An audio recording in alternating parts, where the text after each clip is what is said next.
All right. So if the chat is working, lots of questions permeating in your minds. That's beautiful. So we can get started. All right. Fantastic. Good morning, good afternoon, good evening. Welcome to the Supply Chain Risk Management Consortium's fourth in a series of webinars on building a resilient enterprise, mastering supply chain maturity and risk management, and moving from stage 3, which is called the defined, repeatable, stable operation stage, to stage 4, where you get to data decision making, or other words, a stable state. We appreciate you taking the time today to attend today's webinar on building an evolving resilient enterprise by providing new insights into making key decisions at the executive and tactical levels. Moreover, we hope that your family are healthy and safe.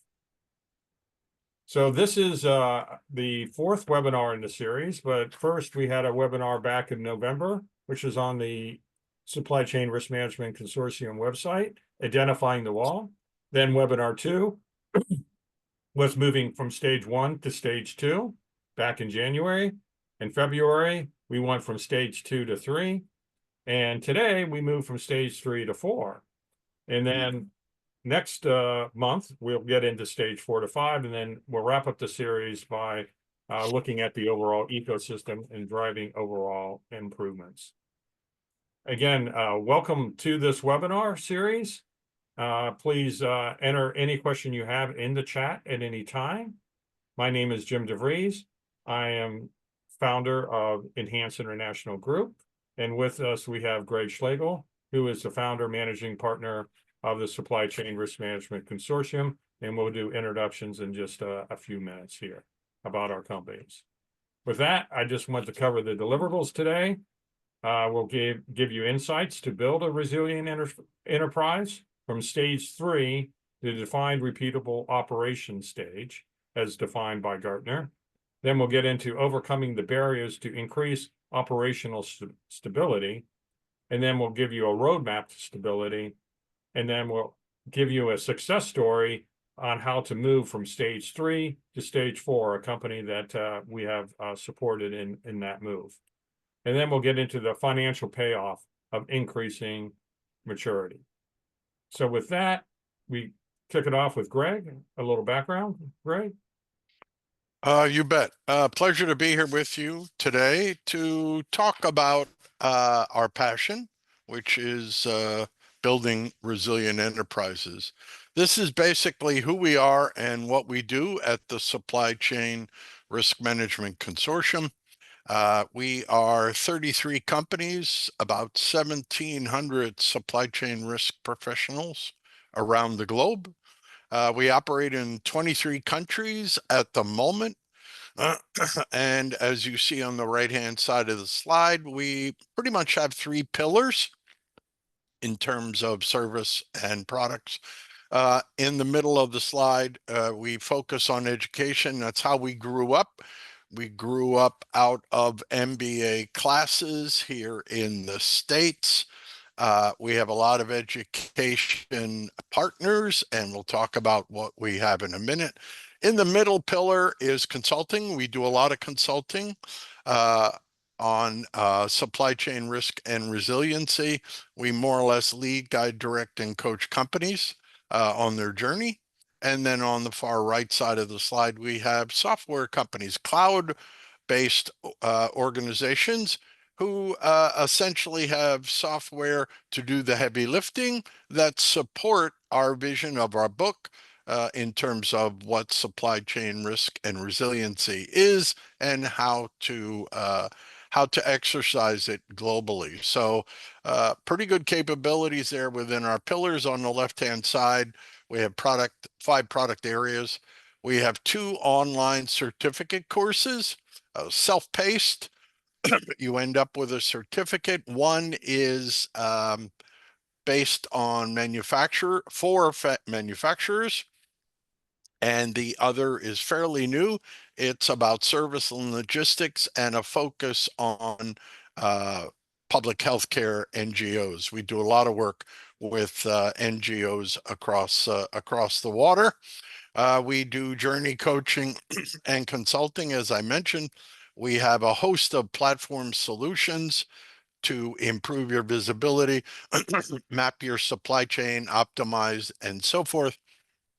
And then we have 2 online assessments. One is supply chain management readiness assessment that evaluates your supply chain process maturity. It's a best-in-class and industry benchmark tool. We'll talk a little bit about that today. The other new online assessment is Pure Risk. That's what we call supply chain risk and resiliency, 90-day action plan. It goes through questions of discovery online and depicts where you are in your risk maturity, how your company views risk from a risk appetite, and what your risk and operating culture is. And once the algorithms know that, then they give you an action plan based on where you are, who you are, and how you operate. And that's all run by AI ML algorithms. So that's our products and services, and I'll turn it back to you, Jim. Great, thanks, Greg. So just a little bit about Enhance International Group. We're a group of about 70 partners covering people, process, data, technology. We have consultants, consulting companies, SaaS providers that make up our team. We cover everything from strategy through execution and focus on how to link strategy to execution with our services. We provide package solution services to enhance your company's performance. In this, you can see today we're focused on linking supply chain practices to drive sustained growth. We have, as we mentioned, SaaS solutions to help you identify and provide visibility to your execution, but we also provide that strategic vision of how do you lay this whole thing out with your company.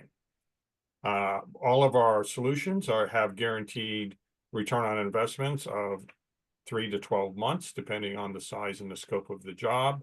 And you can look at us, we're like the Swiss Army knife of solutions for your company. With that, let's get started with the webinar. For today's agenda, we're going to focus on, again, moving from stage 3 to stage 4. You can look at stage 3 from a Gartner perspective as really having your ecosystem of your company stable, and moving to stage 4, where you're able then to use data-based decision-making to enhance your performance, to get you to that next level, to help you clear the stage 3 wall. So that's what we're going to be focusing first, is understanding the Gartner 5-stage model and how to build that foundation for success. Next, we'll get into the 3 dimensions of stable growth in the trust model of moving from stage 3 to 4. And then we'll get into aligning the tiers 2 and 3 of our supply chain management readiness assessment to drive that stable business growth. And then we'll get into a real world case study in the chemical industry of being able to drive improvements by using the supply chain management readiness tool and some supply chain risk and resiliency tools. And then we'll get into the profit pathway, turning the supply chain maturity into a revenue engine. So everybody says, is it worth the squeeze of making improvements? That's always been the dilemma for companies. How much money do we put into our processes to make them more mature, and what's the return on investment? And we'll give you some helpful hints to get there. With that, we'll get into the resilient demand-driven maturity model brought out by Gartner in the 1990s, which is still relevant today. On the x-axis, you can see we have cost and service. On the left side, we have cost and service. So, and then on the y-axis, we have an inside-out view, which is you're looking internally at your company and how it's running. And then outside in is where you're looking at your suppliers and your customers inside your company. And so the challenge has always been, when you're immature, everybody, it's mano mano kind of type of environment where all the business units, everybody's just going out and just trying to get stuff done. Revenue is king. You produce revenue at all cost. That's stage one. Business units are fragmented and you're not really working together as a team. Stage two is you say, oh, we're going to build these business units into different silos purposely and organize them, start getting into functions, all good stuff. And then stage three is where you say, oh, we have a company behind us. Let's try to build an ecosystem of supply, demand, and an integrated supply chain overall across all of our business units. And then stage four is once you've accomplished that, which is no easy task, is you're getting into building an ecosystem and including the customer in your ecosystem. Because we want to, stage 1 through 2, especially, you want to hide what you're really doing behind the doors with your customer. Stage 3 is you realize you have a customer, but you're not really there. Stage 4 is you put the customer front and center, and it's a pillar of your organization as far as how you set your pace and what you're doing. And then stage 5 is how you're able to build that network ecosystem for your whole entire your customers, your suppliers, and you're really looking at upstream and downstream in your ecosystem. So as that's the overall system. So now, what's the outcome of stage 1? Again, it's revenue focus. It's not scalable. It's adaptable, but to make it adaptable, it would be very expensive because you have fragmented processes. Between stage 2 and 3, the outcome is it's standardized, but you often force fit things. And when you force fit things, you destroy parts of your business.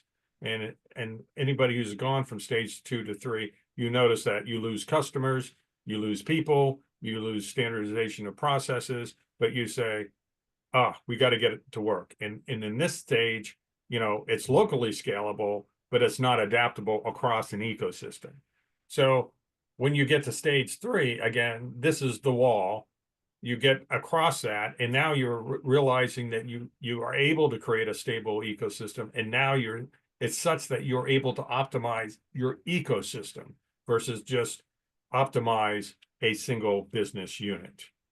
And then the exemplars, which is only just a few companies out there, very few, maybe 5 to 8% in an industry sector, are the ones that are scalable, value-centric outcomes, margin to serve, and I'd say margin to serve growth. So they are able to grow both margin and top-line revenue together to edge out the competition. So that is the 5-stage model. And what we're focusing again on today is moving from stage 3, this defined repeatable operations, which is that transition to a standardized repeatable process where everybody knows their job. You have best practices, SOPs are real, they're working, they're not on the shelf and just sitting there. They're actually, people are using them and people are passionate about them. They're updated when new products come out automatically. You're in that kind of a business. Capabilities, again, are predictable, and there's a focus on establishing best practices. Like one of the best practices that we did over the years is each first level manager was responsible for building a best practice or an SOP every quarter or every 6 months. So they're constantly being reviewed and updated, and they are responsible for training everybody in that. And they become an expert in that particular area. So when you have that environment, you're at stage 3. Some of the remediation areas, the challenge is scaling. Again, because you have different silos, different parts of your business. Again, you're moving from a silo to an centralized ecosystem. The key barrier is people don't want to change, right? They don't want to adopt that standardized method. And then the focus here is investing in tools and technology to support that. So what's the technology and tools that can help the people do their job and enable them to have a better day every day? The output of that is the financial outcome is you have those end-to-end standards, you have that interoperability across to you gain efficiencies, and the enterprise is scalable, but not real high growth, but pretty decent growth. And sometimes what happens is management says, oh, we're not growing as fast as we did when we moved from stage 1 to stage 2. Your growth slows down because you're consolidating, and therefore management or the board gets a little frustrated, and they don't want to wait to allow this to stabilize. So that's stage 3. So stage 4 is now it aligns with leveraging the analytics and the measurable insights to drive that consistent improvements across your enterprise. And again, the question here is you're actually using data to help you make decisions, and data is very visible. There's governance, there's accountability, there's roles and responsibilities. They actually mean something. They're not just things that are sitting on the wall. The challenge here is ensure that data accuracy in using insights and proactive decision making. And in this, very often companies are now ready for enterprise information management, building data stores and trusting the data that's in the system. So that's a key element of stage 4. You're going to have to build that. You might have played around with it in the other stages of Gartner, but here, this is very important that you build that infrastructure with your IT organization. And the key barrier is integration of advanced analytics and operational workflows. So moving from a laggard to a leading indicator data is a key change in the mindset, because most data that we have is lagging indicators. And then the focus areas is, again, leveraging those predictive analytics to optimize those decision making. And again, the output here is scalable, value-centric outcomes. Now you're linking things up and down your supply chain, and you're linking that value proposition all the way from your suppliers all the way to your customer through your facility. So that is the key area there. Is there a question in the chat?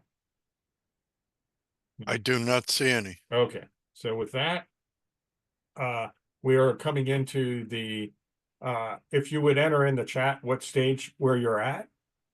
We'll come back to this question in a few minutes, but in the past couple webinars, most people were in stage 2, 3 area. So I'll open it up to Greg. Any comments or questions from your perspective that you would want to address, Greg? We have a chat entry of stage 3. Great. So thank you very much for that. Yeah, we tend to use pole EV, but pole EV tends to be pretty We're having some problems with Pole EV right yeah, now. suspect. Yeah, you Yeah. never know. So appreciate it. So just enter it in the chat if you can't use Pole EV.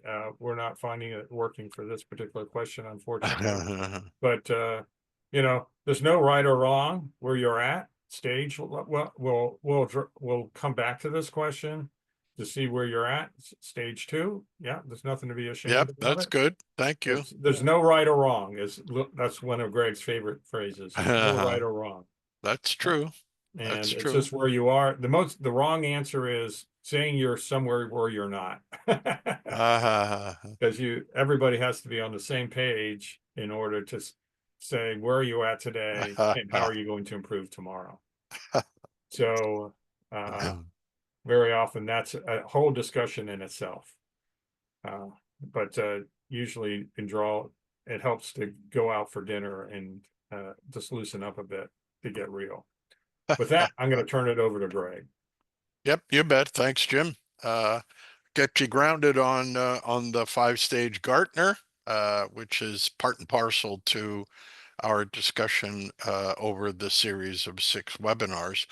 Our next section is what we call the 3 dimensions of stable growth. So we want to share with you some new and exciting data elements associated with what we call the 3 dimensions of stable growth. The first of 3 dimensions is our supply chain management assessment tool. This is the genesis of this tool. It's been around for a while. The tool was born out of a first of a kind MBA supply chain risk management course way back when, I think in 2010, 2011, at Lehigh University. It was so well received that we actually took it on the road and started to leverage it when we built out the consortium. The tool's been operating ever since. It's gone through several transformations. At the moment now, well, we utilize it in all our classrooms, our workshops, webinars like this, and client engagements. We have many versions. There are versions for classroom, workshop, and clients. So it's come a long way. We've now upgraded the tool. It's within a learning management system platform. And let's take a look at the outcome of the tool. The tool it's online, real time. You can get in, you can leave it, you can come back, you can go in as many times as you'd like. But what you get is an outcome on the left-hand side, and that's the chart. Kind of a Likert type chart, has 13 tenets. It has 92 online questions, takes about 25, 30 minutes. If you're diligent, and we break up the 13 tenets, as you can see, into blue, which are strategic in our point of view, red, which are tactical, and then green on the left side of the chart, which we call operational. And so what does it measure? It measures two things. It measures your supply chain process maturity in each one of those tenets and the inherent risk inside that tenet. How does it do that? Well, the closer you are to the center of the chart, the more mature that process is and the less inherent risk. Vice versa, the farther away you are, the less mature that process might be and the higher the risk. All right, what do you see? You see the black line. The black line is indicative of your answers associated with each tenant. So what do you get? You get a picture image of your as is state of affairs relative to supply chain best in class processes. We've taken 45 years in the supply chain arena and placed that intellectual property inside those questions. All right. And the beauty of this, folks, is on the bottom right, it's free. I think we have the URL up at the top. You can click on it. If that doesn't work, you can always just go to the website and toggle in and leverage the assessment tool. We like it because it's a good risk supply chain dialogue starter. Second, our second phase of the three dimensions of resilient enterprises is what we call our 21st century supply chain risk and resiliency maturity model. All right, I'll give you a quick thumbnail sketch. On the y-axis on the left is supply chain risk and resiliency maturity from low to high. On the x-axis, it's time, but we also call it competitive advantage from 0 to infinity. Let's take a look at the 5 stages. Everyone's got a model. We have one as well for supply chain risk and resiliency. Our book, our classroom, our body of knowledge is all geared around those 5 stages. First stage on the bottom left is foundational. That encompasses education and awareness. Appreciate you being with us. You're getting a bit of awareness of who's on first and what's on second. You got to start somewhere, foundation. Second stage is visibility. What do we mean by that? Getting better visibility in your supply chain upstream to your suppliers and downstream to your customers. Don't forget your customers. Third stage, predictability. Not necessarily exactly what you might be thinking. This has to do with digitizing your supply chain. We're big advocates of digitization. Why? For one big reason. Digitize your supply chain to run what-if scenarios. What if I lose supplier A? What does it do to my top line, bottom line, and what kind of risk does it pose? That's what we mean. Digitize supply chain, Run what if scenarios. Based on those scenarios, build out mitigation plans if those scenarios ever occur. You're better prepared and you'll be more responsive. Fourth stage, resiliency. What does that mean? That means taking all the tools, techniques, methodologies, solutions that you learn about in your certificate and start to embed them in your daily transactions and daily supply chain life. Last, fifth stage, sustainability. Yes, a box is green, but that's not what we're talking about. We're not talking about the 3 Ps. We're talking about once you have small, medium wins, how can you take that from that small win and expand it either to your division and or your enterprise? So that's kind of the 5 stages. We have a mantra on the top.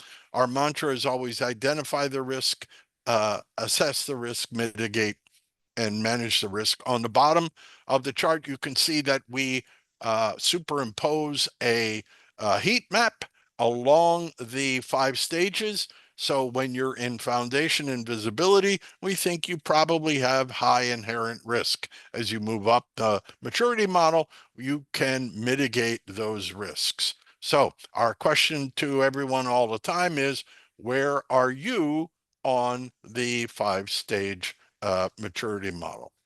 Next, our third dimension is what we call balance scorecard. All right, it's kind of a dashboard. We like it.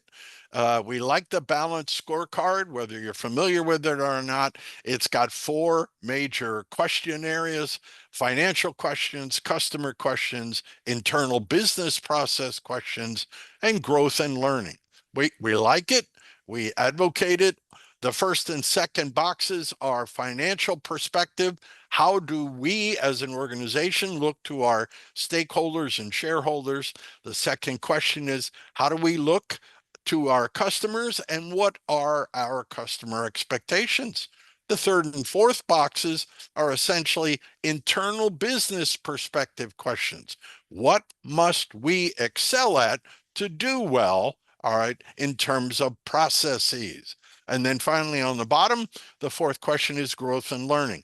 Can we continue to improve and create value? And it all revolves around employees and skill sets, motivation, your folks, all right? The folks who are driving the bus. All right, on the top right, again, we like this balanced scorecard framework. It gives us KPIs. We embed supply chain risk areas.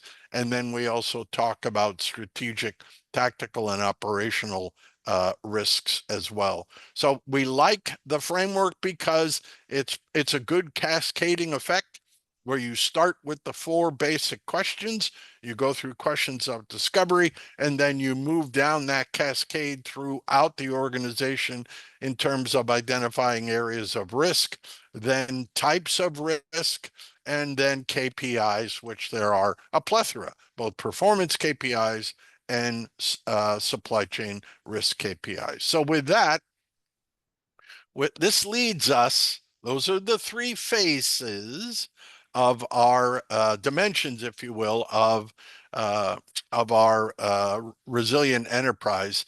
This leads us to a new concept that we're sharing with you, and that is trust. We think it's the new catalyst for our 3-dimensional resilient enterprises, and a couple of quick thoughts from others on trust. One from Stephen Covey. What does he say? Trust always affects 2 measurable outcomes: speed and cost. When trust goes down and is reduced in a relationship, in a team, a company, an industry, with a customer, speed of things that happen decrease with it, and everything takes longer, and costs increase. So speed and costs. Another one, Peter Senge, who is the father of systems thinking. He's more or less says system thinking is a framework for seeing inner relationships rather than just discrete things, for seeing patterns rather than static snapshots. More or less the big picture. You got to think about the big picture. And then finally, good friend of mine. I am a theory of constraints certified Jonah, Ellie Goldratt, the father of TOC and the book, The Gold. He more or less has always said our fear of complex systems drives us to dissect the complex system into what?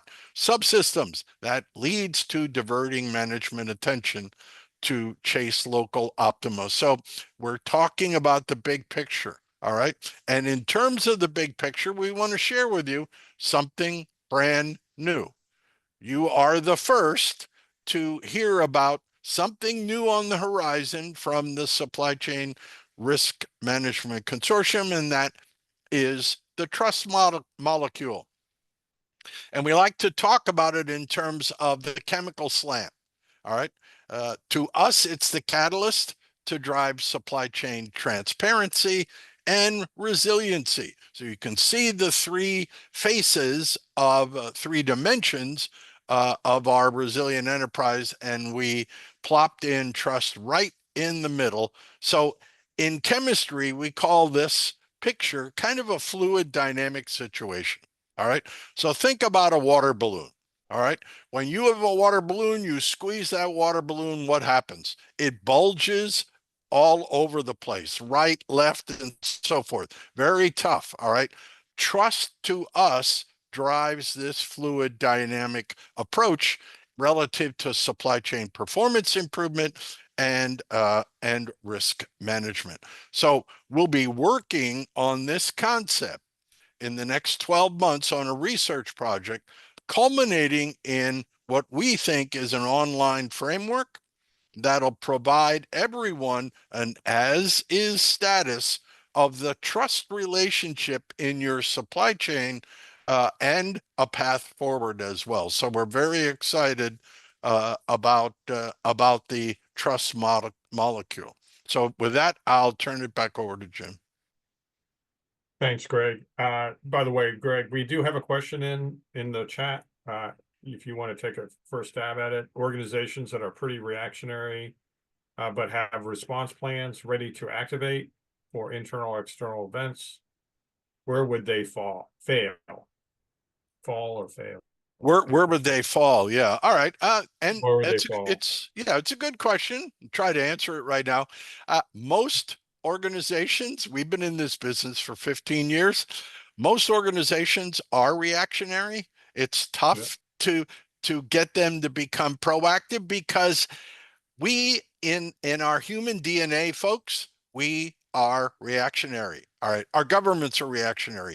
We are reactionary, and therefore it's very difficult to turn a company into being proactive and reactive at the same time. Proactive means to us that you are better prepared than most. You've done your scenario plans and you have risk mitigation. And then there's the other side of it, being responsive. You can have great plans, but execute the mitigation plan very poorly. So we think you got to do both. You got to be good at preparing for and then responding to a risk event. Where do the reactionary folks fall? If you're talking in terms of the 5-stage model, I would probably say they're in maybe stage 3. All right.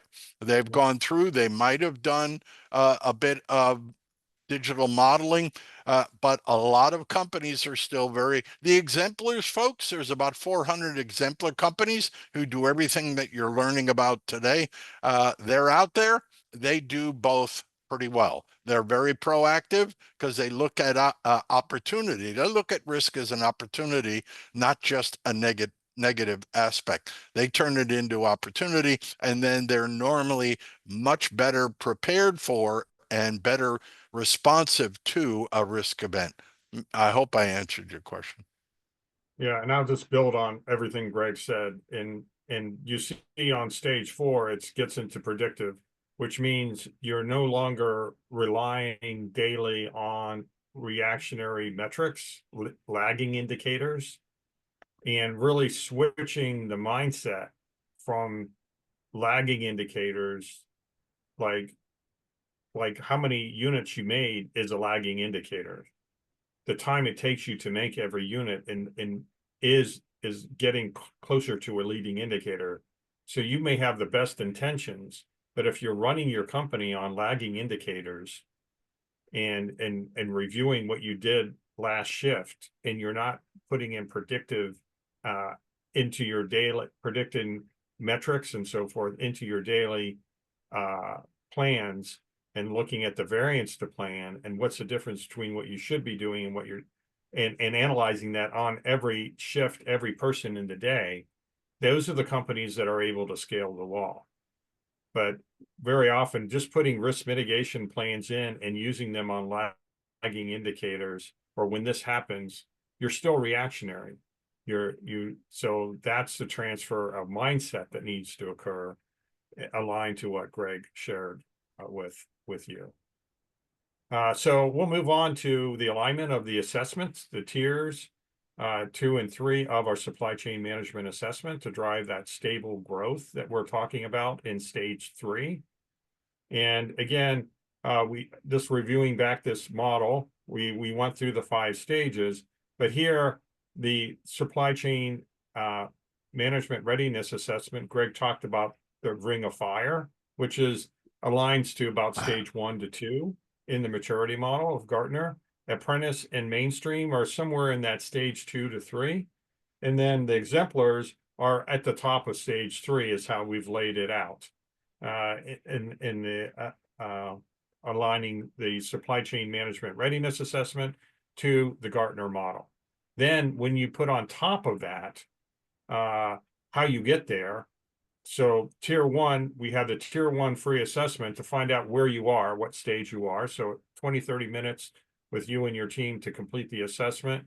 We can do group assessments across your company to gain that alignment between finance, operations, supply chain, logistics, across all your organization, and customer service. This to really understand where you're at. Are you ring of fire, apprentice, mainstream, or exemplar? That's the tier 2 assessment. Tier 3 is we're looking at industry benchmarking, which we'll cover in a few minutes, and we'll also cover from a strategy planning perspective how your supply chain fits into that, and then we put out that program. So that's to help you along, especially in those early stages. It's pretty critical to egg you along through those stages to move you at least to stage 3 and into 4.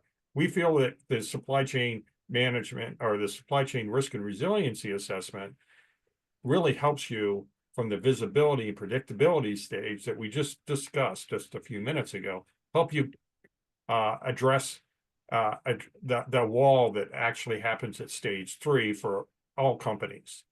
And so turning value equaling profit. And then the rest of the supply chain risk and resiliency maturity model, resiliency and sustainability, will help you achieve those stage 5, like we have helped many of those exemplar companies achieve that by adopting the supply chain risk and resiliency. The one thing we'll say is a caveat: if you're at stage 1 and you're trying to implement supply chain risk and resiliency, your organization won't probably have anything to do with it. So crawl, walk, run. Understand your supply chain before you get to supply chain risk and resiliency. Just a big takeaway here on this slide. So again, it looks like we had a few enters in the chat on the different stages, and it looks like we had some stage 2 and 3. So thank you for entering that into the chat. And if you have any questions about how to manage yourself from stage 2 to stage 3 and so forth, please reach out. We will be more than happy to help.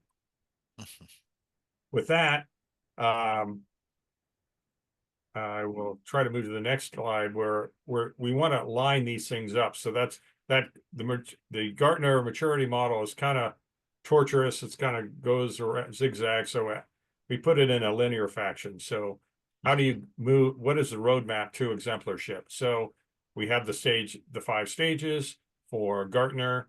We laid them out linear from stage 1 to stage 5 on the top, and then what we've done is laid out the supply chain readiness maturity assessment and how those tools help you get to the point of stage 3 and addressing the wall. And we really feel like supply chain risk and resiliency assessment, when you're at the wall, that the principles in supply chain risk and resiliency that we teach really will help you clear that wall, that impervious wall that many companies encounter. And as I often see companies do, is they do the 1, 2, 3 step. And what I mean by that is they'll move from stage 1 to 2 to 3, and then they won't be able to achieve that high growth rate that we talked about before.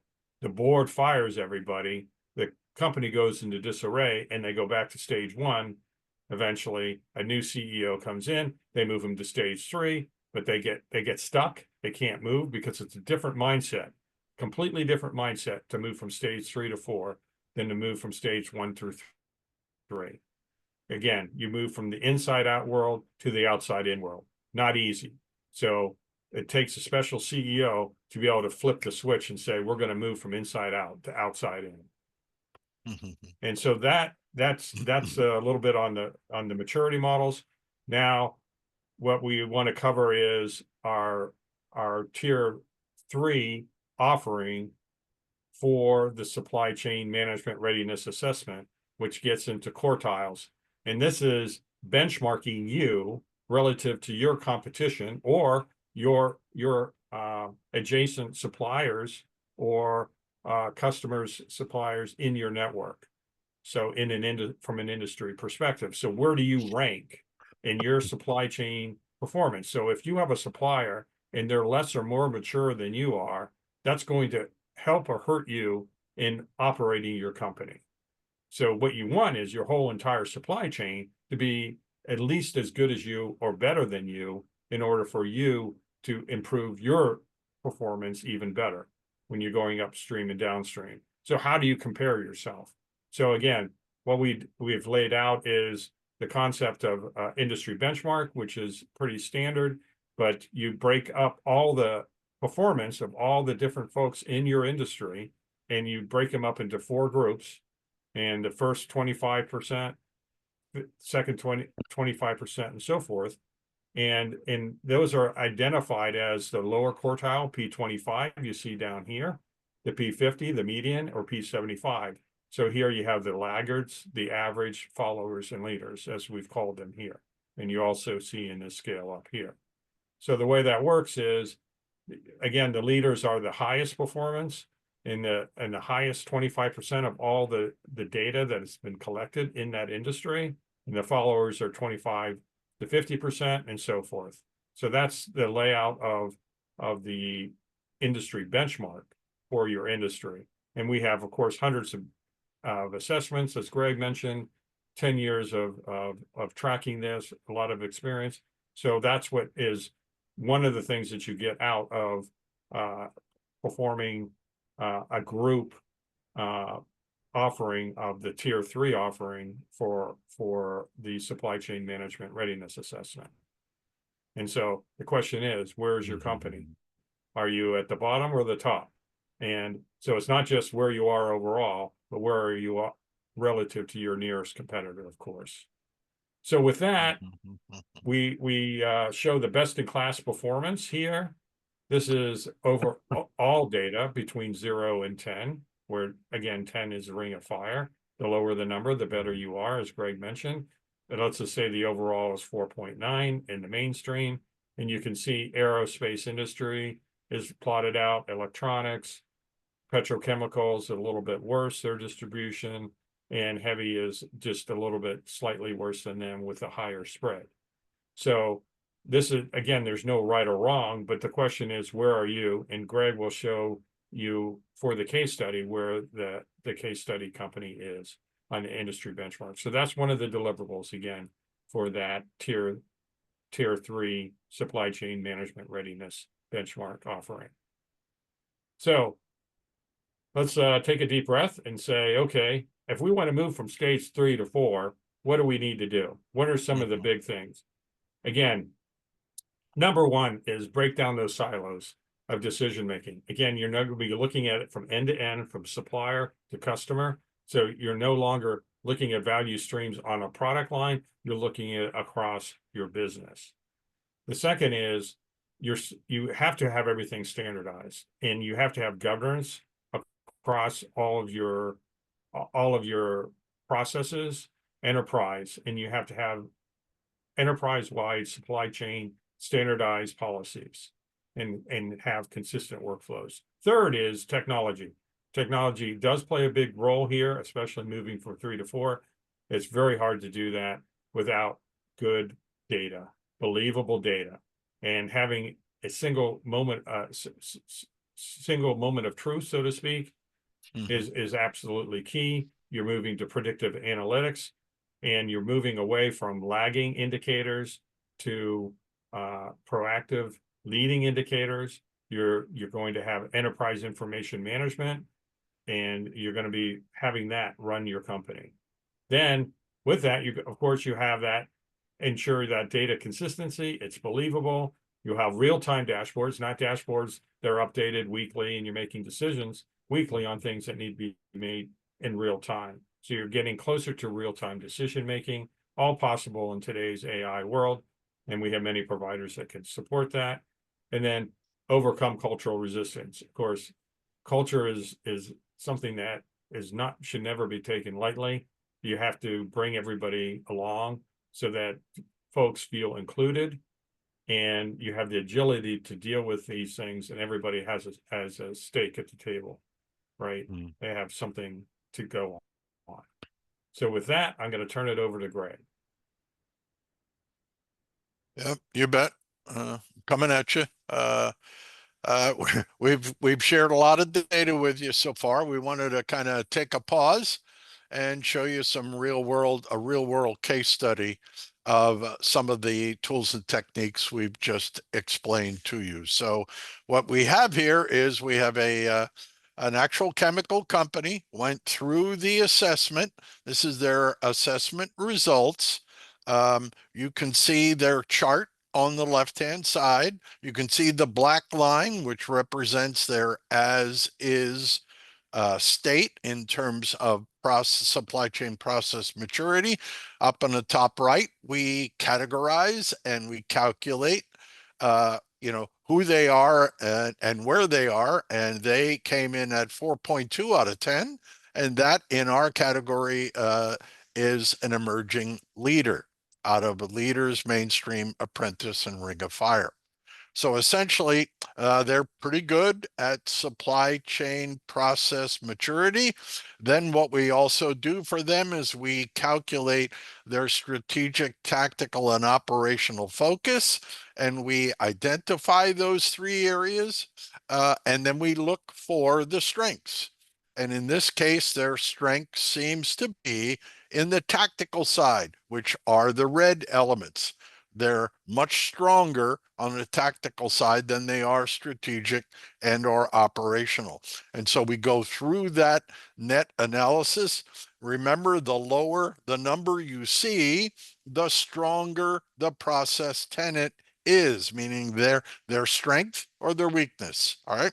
And then essentially, what we do is we advocate leverage your strengths and improve your weaknesses. And what we do is you can see the operational tenets essentially are red in the on the right-hand side, and they are, I'll say, the biggest area and opportunity for improvement. So we categorize, then we calculate their strengths and their weaknesses. Where are they strong? Where are they weak? And that helps us just by looking at the chart. It gives us a sense of direction in terms of the potential opportunity for improvement. So we wanted to show you the tier 1, which you have available to you. That is free. Next, we'll get into the industry benchmarking, as Jim mentioned. Jim explained our benchmarking process to you, which is available within the SCM assessment tool. It is fee for service. We have over 700 companies at the moment in our upgraded tool. We have had almost 3,000 companies in a 10-year period fill in the survey over time. And we just wanted to give you a sense of this particular chemical company. You can see on the left-hand side, the y-axis, Jim explained our categories. There is the average, the total population of all of the industries. That's 4.9, goes across horizontally. Then you can see the aerospace and electronics. They're a little bit above the total population average. They're much more mature than most. This particular petrochemical company is a little less mature than the average, but still very good in its class.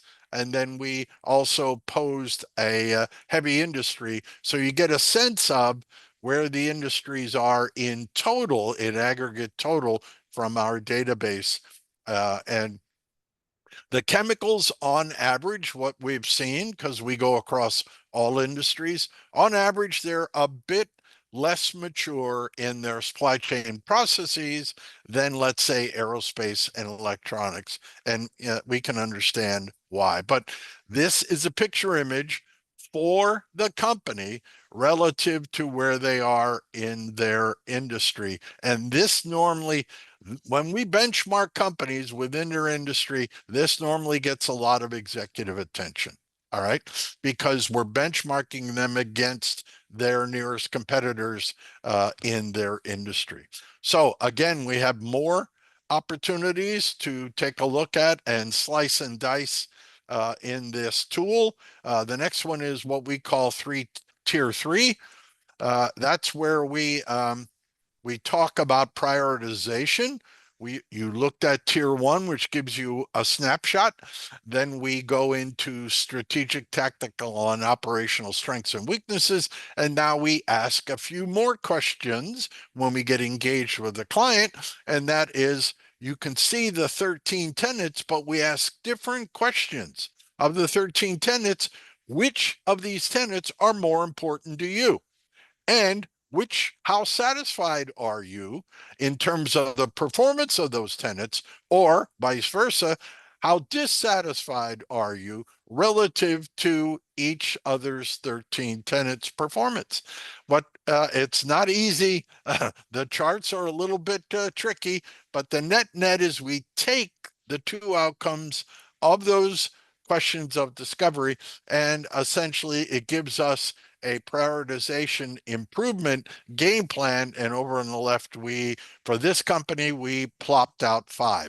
Information systems can be improved. The S&OP process, sales and operations planning, adaptive manufacturing can be improved, risk mitigation planning, and their agility.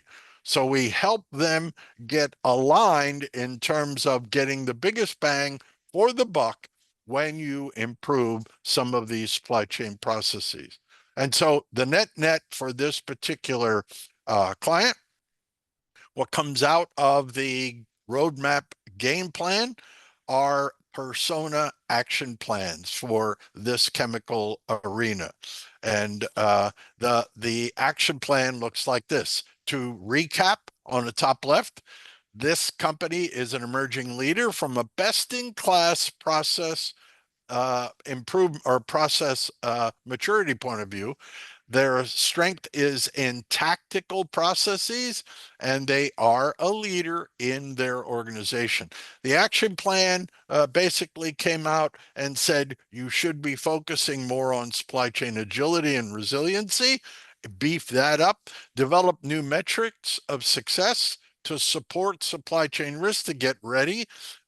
You should be attempting to reduce your rigidity in your governance structure. They were kind of rigid in terms of structure to support better agility. And finally, you should be attempting to realize your risk appetites relative to your vast product portfolio. They have a lot of products that they produce and service. So we just wanted to share with you what the chemical VP said. The readiness is a critical success factor in your industry, you bet. Before the assessment, we all felt we had a fairly robust supply chain approach. The tool was terrific wake-up call for our supply chain team. So we like to hear that approach or that response, and they were pretty pleased, and they've been moving forward ever since. So with that, we'll move into our last section for you, and that is the profit pathway, turning maturity into revenue engine. I'll turn it over to Jim. Thanks, Greg. Just a quick overview on some of the areas when you're moving from stage 3 to 4 that you'll see according to Gartner, Chainalytics, and the Hackett Group. From moving stage 3 to 4, you'll definitely see higher margins. Again, you're focusing more on margin than you are on cost out, and that is reflected on EBITDA, where you're increasing net pricing and cost to serve, and which will then drive higher inventory turns, meaning you're ensuring you have the right product mix and the right inventory to serve your customers, and you're not creating slob in your inventory stores because you have a better visibility on what moves, what doesn't move, and you've done your SKU rationalization, and that turns into dividends. It's hard to do SKU rationalization in some of these basic tools when you don't have a good understanding of the data in your warehouse, in your performance. And overall, that 30 days, shorting your cycle time by 30 days for your cash conversion cycle will be very healthy on your balance sheet. So those are just some of the improvements that you can see from a financial perspective. With that, we'll just close it out with some helpful hints. Greg? Yep. Trying to talk to the machine. There you go. I'll take the top. Again, this is Gartner stage 3 and 4, 3 to 4 helpful hints. I'll take the top from a supply chain management point of view on the left, just kind of a recap. Continue to leverage your strengths and improve your weaknesses. Get into the system. Take a look at it. It will help you just by looking at the chart, prioritize some action items. Maybe you want to go through tier 2 and tier 3 in terms of getting a sense of how important and how satisfied or dissatisfied you are with the performance of the 13 tenets, and maybe even benchmark your supply chain process against your peers. If you'd like to do that, just give us a ping. Over on the right-hand side, from a risk and resiliency point of view, again, we advocate you got to start somewhere. Start with the maturity model. It's free. Take a look at it, answer the questions, be truthful. It's not what you would like to be, it's where you are today. Continue the dialogue, maybe within your team, to how do we identify internal and external risks. You can do that without a tool and start to talk about building maybe a risk management framework for your organization. Maybe inject over time the use of risk alert systems, folks. They're out there. They're cloud-based. They're not $1 million. There are a lot of external risks that can impact your global supply chain. We advocate that sooner or later you start talking about maybe exercising some external risk alert systems that will give you impacts on yours, that will provide impacts potentially on your supply chain ecosystem. With that, I'll turn it over to Jim. Thanks, Greg. And we'll just review some of the things that happen in the balance scorecard when you're moving from stage 3 to 4. From a finance perspective, we brought it up a couple times. You're going to be using SKU rationalization and product family margin rationalization, margin per SKU. You're going to know every margin per SKU versus just a pure cost out and a top line not talking to each other. So that's a big mindset change in moving from stage 3 to 4. Another one is your people. What you find is you start valuing your people more because you're able to show their value on the P&L. And from an internal process perspective, you're moving at stage 3 to stability. You finally got a stable ecosystem across your enterprise, and now you're looking to optimize that. So that's what you'll be focusing on from a process perspective. Again, the customer, you're working from profitable customers to valued customers to growing customer value in your supply chain and growing revenue. So you're not just looking pure at how much money I'm making off of each customer, but you're valuing customers and you're developing win-wins. And then finally, on the supplier side, just like on the customer side, you're working on those centralized relationships with suppliers, and you're even creating win-win-win-wins. We called it 3 wins when you're going up and down the supply chain. That's really exciting and a lot of fun when you get to stage 4. So that's what you could be looking forward to in stage 4. From a Gartner maturity model alignment perspective, again, you're going to clear the wall. You're going to be the first organization to ever clear the wall in the company, and the whole culture of the organization will change. There'll be more energy in the workplace. You'll leverage your real-time strategy from an S&OP perspective to gain that return on scaling, your maturity, and sustainable, profitable returns, distancing yourself from your competitors. So this is very fun when you move from stage 3 to 4. When you clear the wall, you'll know it. All of a sudden, you'll look behind and your competitors are no longer around. And it's a lot of fun when you get to that stage. It's a lot of work, but it is tremendous fun when you get there. With that, we'll close out the webinar. Hopefully you found this informative. And our deliverables, we met our deliverables. If you have any questions further, please feel free to call us. I think I sent out a email this morning. If you have any questions, please let us know. We had some nice comments and one I'm trying to read right now while I'm talking.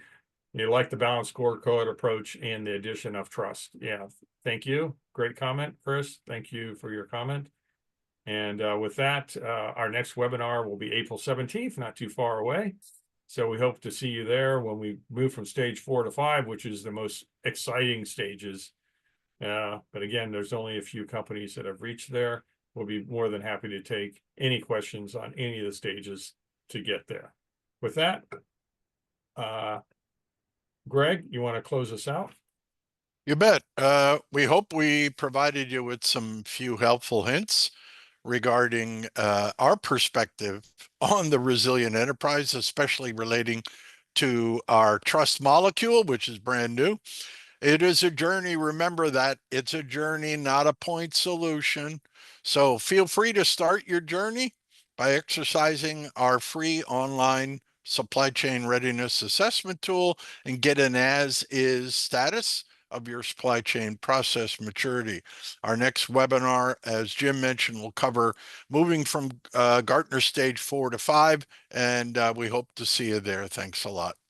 Thanks, Greg. And just to close it out, the picture we have here, just to explain it, where, whether you're stage 1 down here, or you're stage 2, 3, or 4, the city is there.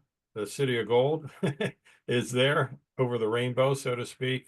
So don't give up. It is a journey, as Greg said, but you need to understand where you're at and who's in front of you and how to navigate up the mountain to get to the golden city. And we're here to help and with you to build your personalized roadmap for your company, your culture. Thanks so much, and have a great day.